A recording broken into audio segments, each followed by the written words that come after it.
Hello and welcome to The Beat, a news and talk program produced by the Center for Community Media at Worcester State University. I'm your host, Viktoriya Skuz, and today we will talk with Worcester State University President Barry Maloney. Thank you very much for joining us today, President Maloney. Victoria, thanks for having me. So for my first question, can you tell our viewers about your background and your path to becoming president of Worcester State University? Sure, thanks for asking. I have spent the last 27 years in public higher education in Massachusetts. I'm originally born and raised in Springfield, Mass, so a lifelong Massachusetts resident. After finishing up graduate school, I took a job at Westfield State University, then Westfield State College, working in student affairs, worked through many different roles at Westfield State, including serving as assistant to the president and then interim president twice. I served as VP of Advancement, VP of Student Affairs, and when the opportunity arose here at Worcester State, I was nominated. I jumped on it, was excited to kind of see what else was out there for me, and the opportunity matched up with my background. I've enjoyed working in the Mass State system. I think the students are wonderful at both schools that I've served at, and you know, my experiences have, I think, prepared me well for the task at hand. That's great.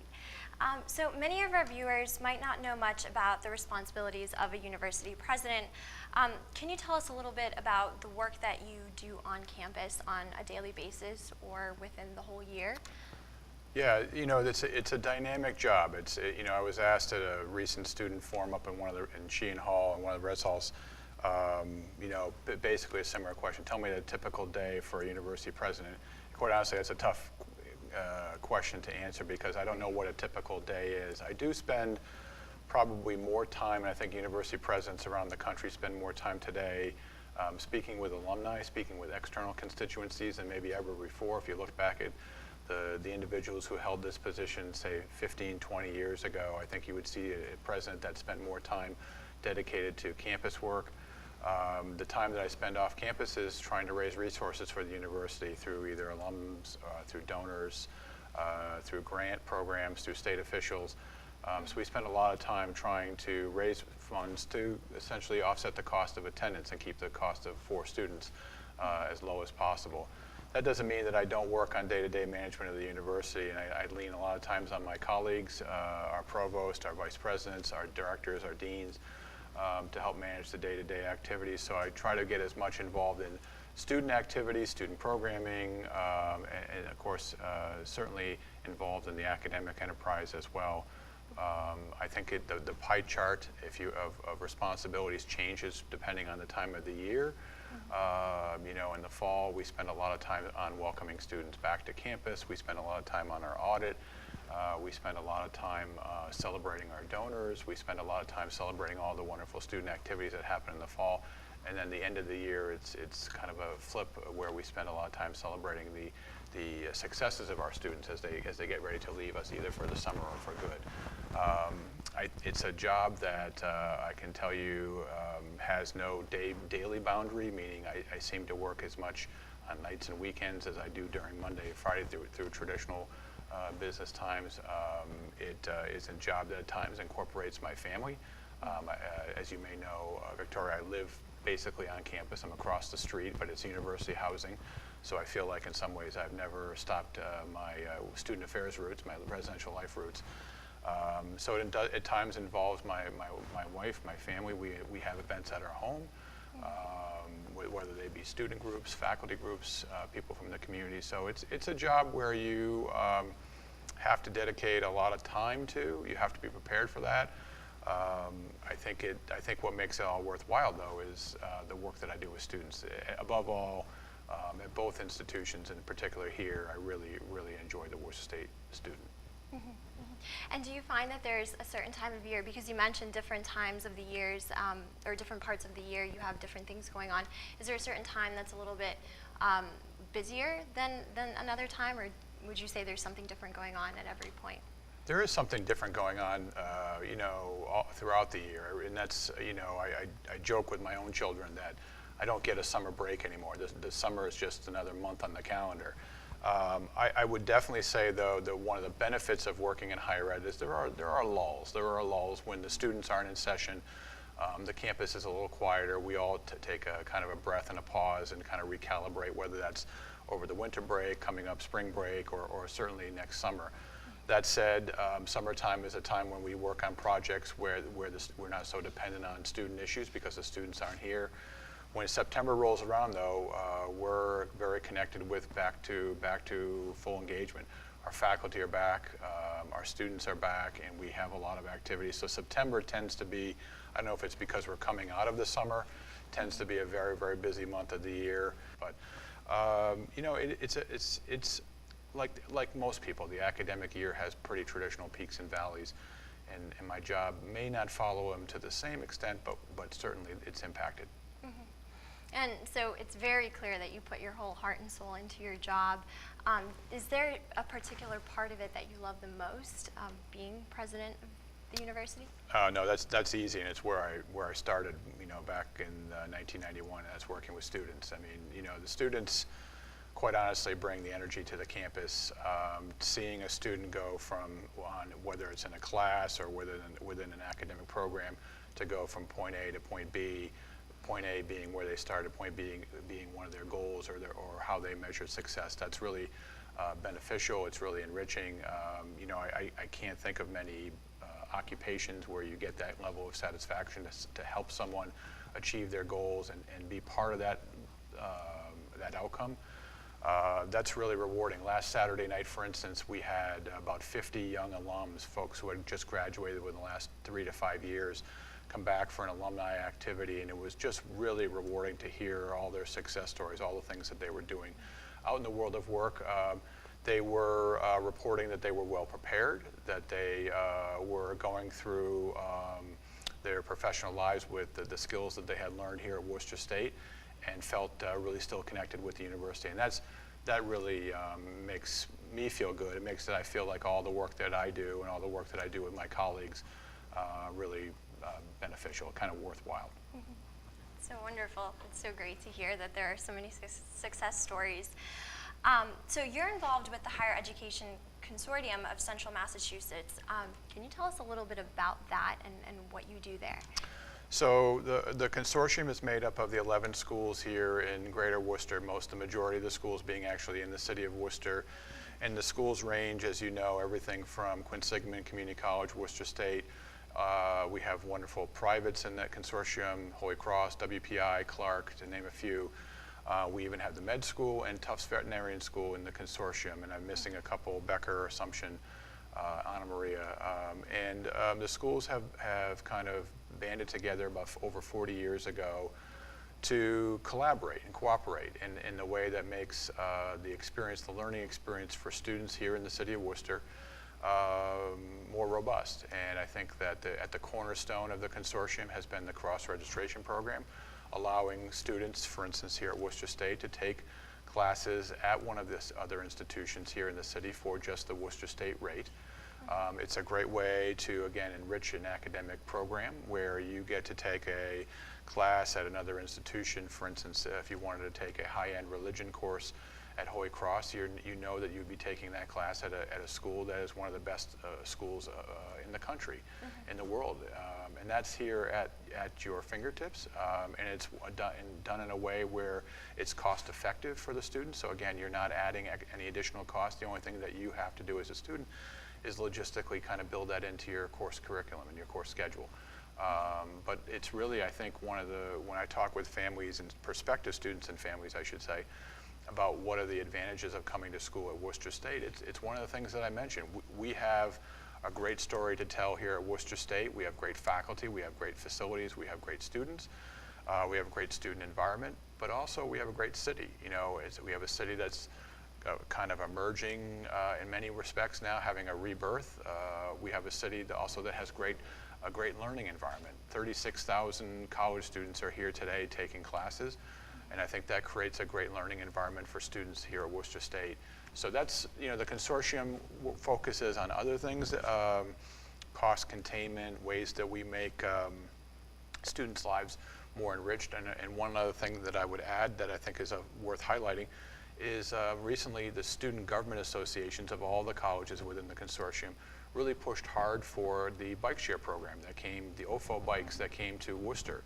And that was really based on a student agenda. And it's nice that the students had that kind of impact. And while it may seem like a small, insignificant victory for the students, I view it as a really strong victory. And quite honestly, given what I've learned about Worcester, it's a sizable change.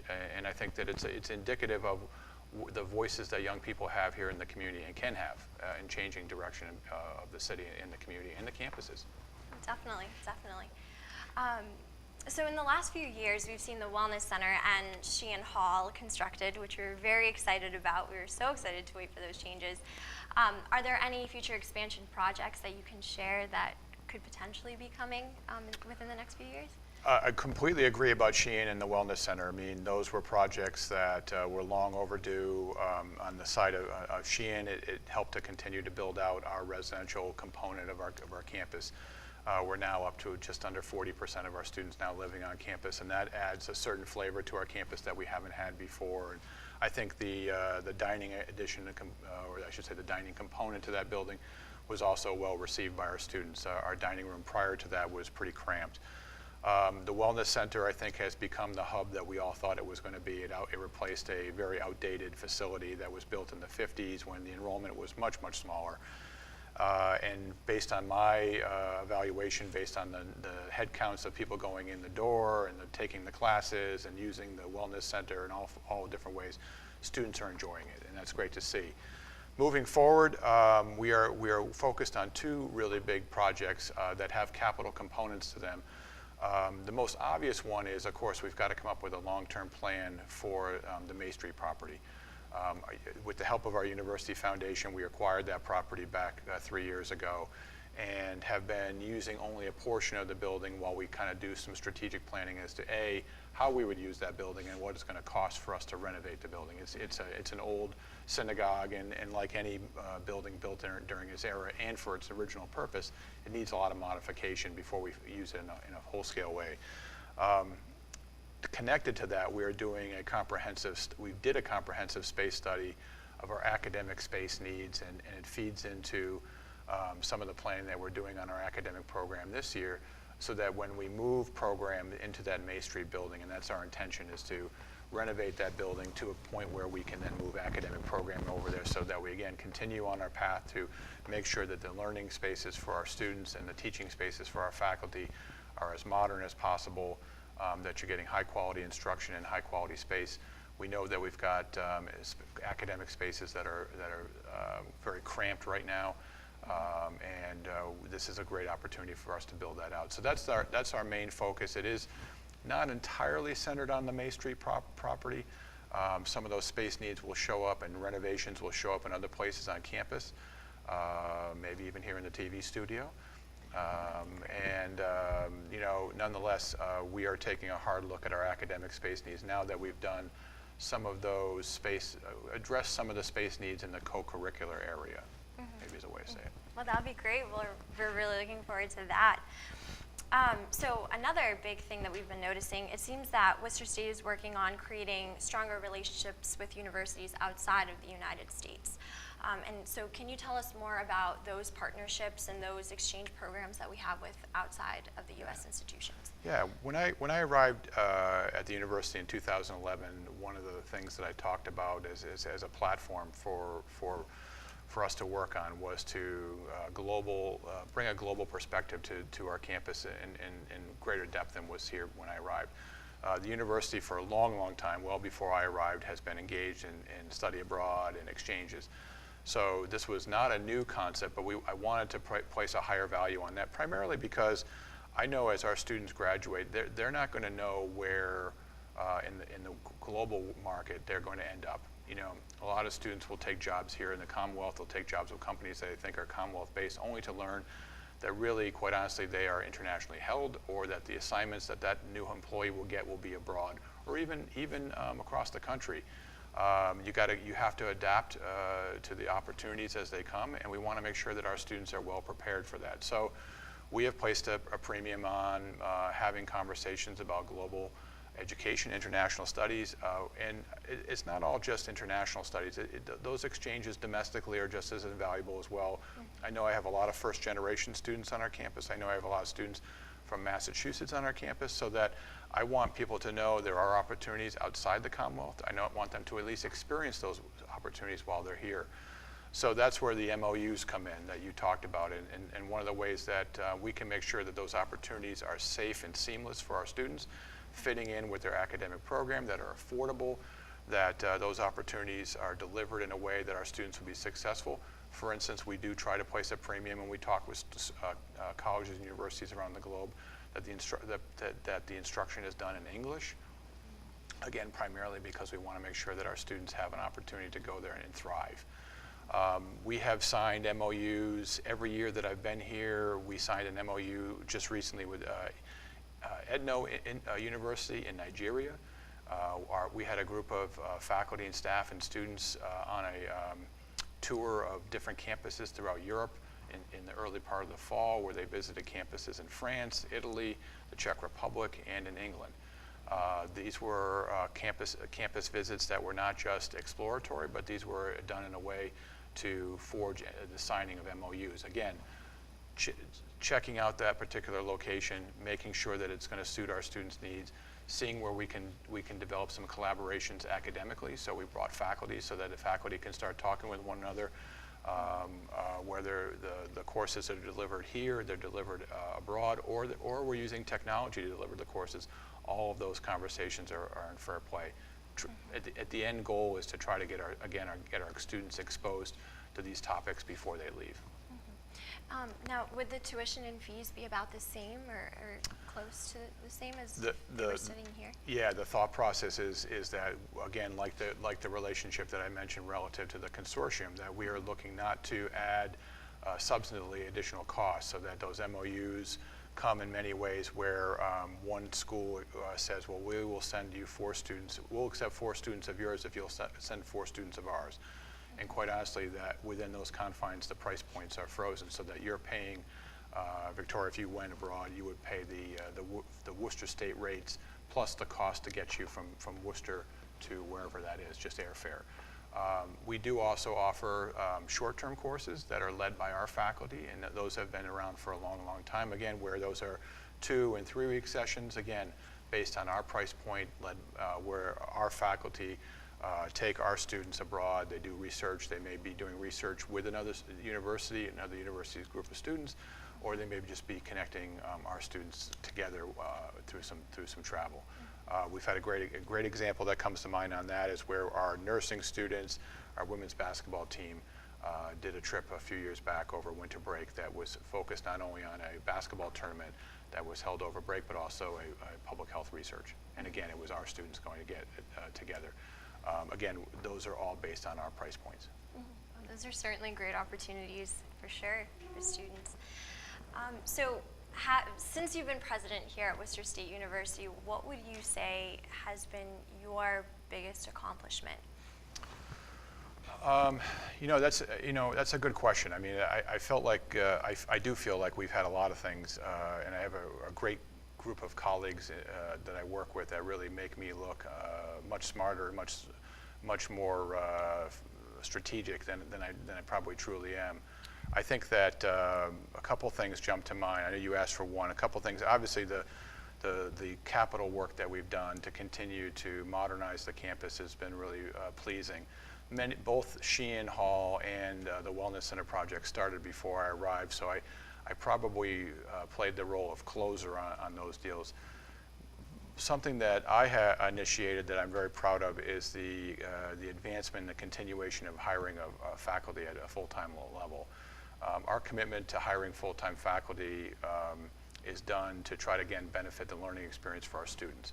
It's really thinking about our students first and foremost, because as the son of an elementary school teacher and somebody who's grown up with a family of educators, I know that the best instruction is given by those who are fully employed by a school, or in this case a university, and our students are benefited by that because they're able to meet with that faculty member both in the classroom and outside the classroom, and it enriches the experience. Nothing against our adjuncts. We have wonderful adjuncts, but I know adjuncts are moving from job to job to job. They have to. And we're benefited because we're in a city with a lot of institutions of higher learning, so we have a very deep adjunct pool. But nonetheless, I know quality instruction happens when it's delivered by full-time faculty, where you can vet that full-time faculty member, his or her credentials, and make sure that they're the right fit for the university and right fit for our students. We've been able to increase our full-time faculty lines by just under 20 since I arrived. These are brand new lines that we made a financial commitment to do. We've replaced every faculty opening that has come up during my time here. So I think now over the 6.5 years here, we've hired probably about 100 new faculty, or close to that in the 6 years that I've been here. Some of those new lines and the majority of those have been replacement. And again, that's a commitment. There's a financial cost to that. But the benefits outweigh the cost, in my opinion, because again, it continues to show up in the instruction that you get as a student, and that helps you then go out and be successful after you leave Worcester State. And when you come back, you're a happy alum. So you have given us a lot of very, very useful information. But if there was one thing that you could tell somebody who maybe didn't know very much about Worcester State, what would that one thing be? What would you want them to know? You know, something that I talk about during Accepted Students Day, orientation programs, you know, where I'm talking to prospective students and families, is the following, and that is, it's a great school with a long history. We have dedicated faculty that are the best in their field. We have great students who are extremely bright.